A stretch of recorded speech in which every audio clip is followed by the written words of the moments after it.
Hi, I'm Mrs. McClure Spillers. I'm the Family Consumer Sciences teacher. I have been teaching for 27 years, and this is my 21st year at Fairfield Union. I graduated from The Ohio State University many years ago with a bachelor's in home economics education, and I also have my master's degree in school counseling from the University of Dayton.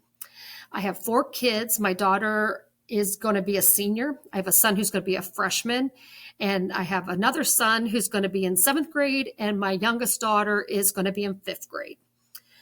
I teach a lot of different classes that covers a lot of different content.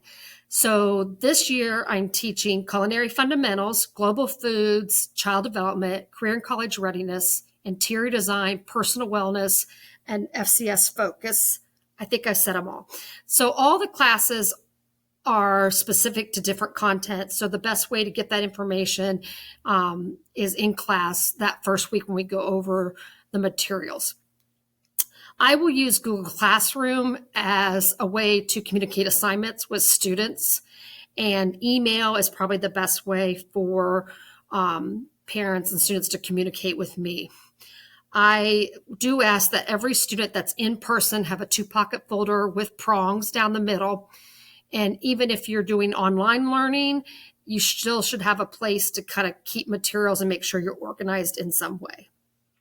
I have a very much a hands-on approach to my teaching style, although I'm sure that's going to have to look a little bit different this year, and we will figure that out as we go.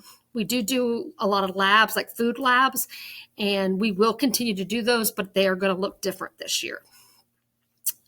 Students can be part of our career and technical student organization by being a student in my classes, and that organization is called FCCLA, which stands for Family, Career, and Community Leaders of America.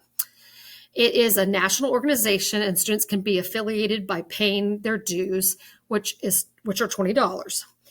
They can also participate in a fundraiser, which I will provide more information later to cover their dues. They don't have to pay for those out of pocket. There's a lot of benefits of being in FCCLA, and we'll talk about those in class, but there are scholarships available. There's opportunities for travel. There's lots of opportunities for service and leadership. And so it's a matter of you want to take advantage of being a part of that organization or not. We do some things in the classroom with it, but then you can decide what you want to do outside the classroom, and that's totally up to you. I look forward to getting to meet you next week. Have a good rest of the summer, and thank you for your time.